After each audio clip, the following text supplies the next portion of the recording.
Today we're going to be checking out an awesome GMT adventure watch from Polish brand Nadir. This is a follow-up to the Nadir Vespera, I guess you would call it the standard edition, which was also a dual time watch, but rather than having a GMT hand, that previous edition had a dual time bezel. This time they've upgraded to a full GMT movement, and they've also added a lot of other really cool upgrades. That said, I do kind of also miss that cool inner rotating bezel with the dual crown design. We'll talk about all that, but first take a quick look at the watch and then let's get into it.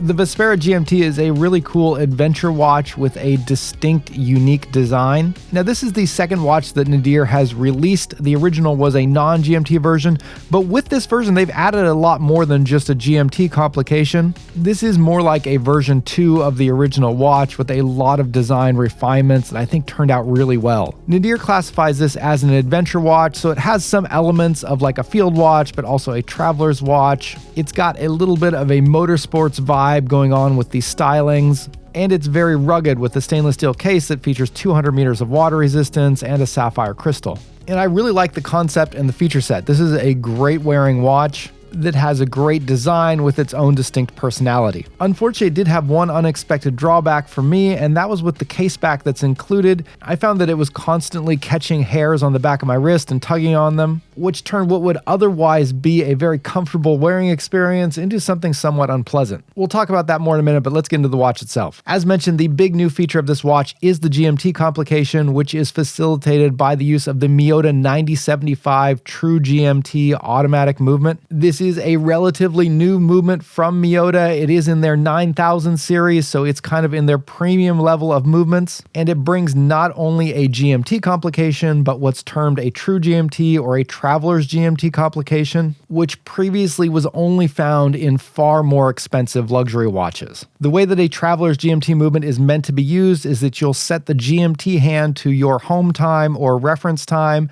and then the main hour hand will be set to your local time. It's a movement that is made specifically for people who are often moving between time zones. Now, if you're not a frequent traveler and you just like to keep track of a second time zone, you can absolutely set this watch up so the GMT hand will point to your second time zone and the main hour hand will just point to your current time zone. This watch is available in 3 different colors. You can get it in black and orange, silver, or this green version that I have here. And on this version, the GMT functions are highlighted in green, so you get a green-tipped GMT hand, and the green rehaut surrounding the dial contains the GMT markers in 24-hour format. Visually, this makes it easy to pick out the GMT functions, but it also serves as just a really cool way to use color in the watch. There's also a green accent in the middle of the dial with that half bar that extends from the center of the watch to the 3 o'clock marker.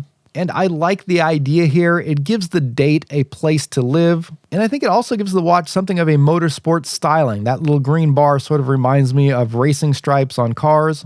And I think it's a cool visual touch for this watch. The only thing that I don't like about it is that it really crowds that 3 o'clock marker. It almost looks like it's cutting into that number 3, but it's actually just completely filling the space in between. And this highlights another change from the first version of this watch. On the original version, it used much smaller printed numerals so that bar just completely erased the 3 o'clock marker. But on this version, they've moved to very large applied numbers at 12, 3, 6, and 9, which I think looks really great. It makes for a very bold dial, and it's always really cool to see applied Arabic numerals like this. You can definitely see the depth here where they're rising up over the dial. You get those cool silver outlines, and there's still a lot of room left to apply a good amount of lume, which helps to keep everything very legible. And in addition to this, the dial features a lot of other intricate little flourishes, like the pronged minute markers and these small perforations surrounding the edge of the dial right before it hits the rehaut.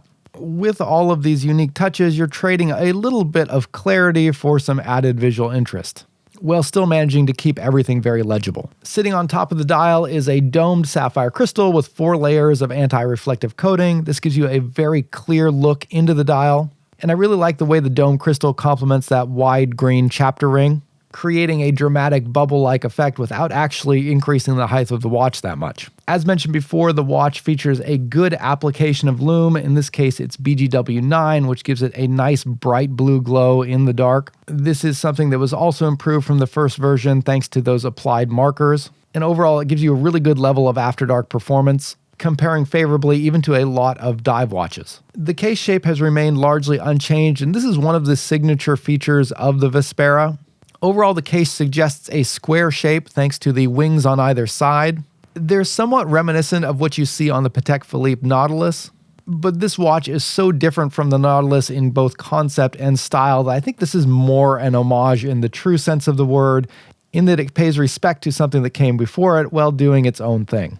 The case is on the larger side at 42 millimeters. However, the crown is tucked into the corner of the watch at 4 o'clock, and so the crown only barely comes out past the edge of the case. This means that the overall width of the watch, including the crown, is actually going to be less than what you'll typically find on 42 millimeter watches. And since the crown is tucked away at 4 o'clock, it's also going to be less likely to dig into your wrist, which is a great feature for an adventure watch where you're anticipating doing a lot of active things. The case feels extremely solid, it's made out of stainless steel, and you're getting a full 200 meters of water resistance, which again is what you typically find on dive watches. Finishing is also very good. You're getting primarily brushed surfaces with a little bit of polished accents, which really highlight the curves of this unique case shape. They've paired the watch up with a high-quality Italian leather strap, which features a buckle that is not only signed, but also matches the unique shape of the case.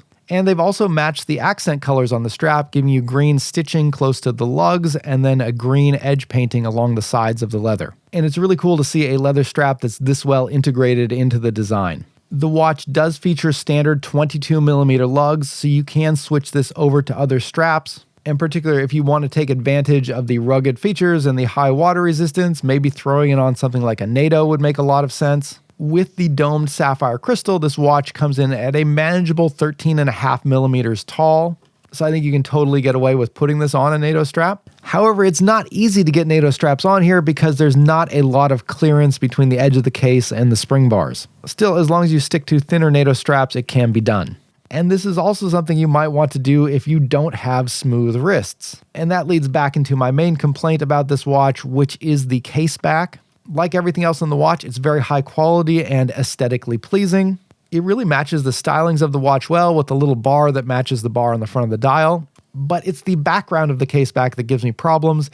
In it are just hundreds of these very tiny cutout logos of the Nadir logo, and they are very sharply cut out, which is fine to the touch, but again, I've found that the hairs on the back of my wrist get stuck in those little logos, and as the watch moves around, it tugs on the hair on my wrist, which can be somewhat uncomfortable. I'm a little bit used to that. There's a lot of low-quality bracelets out there that do the same thing, but I've never had it happen on a case back before, so that's a bit unfortunate, and hopefully Nadir will come out with a smoother case back at some point in the future. But that's the only major complaint I have with this watch. I do have one sort of feature request, and that's that they go back to the two-crown design found on the original. So the original Vespera was not a GMT watch, but it did feature an inner rotating dual-time bezel that was operated by a second crown in the top right corner of the watch case, which I thought looked really cool, but also it's something that you could totally do on a GMT watch, and it would work really well with that GMT chapter ring. You can pick this watch up for about 600 euros or around $700 US,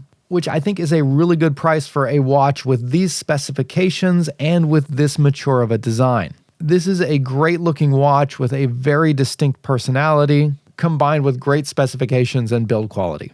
All right, guys, that'll wrap up the review for today. Thanks for watching.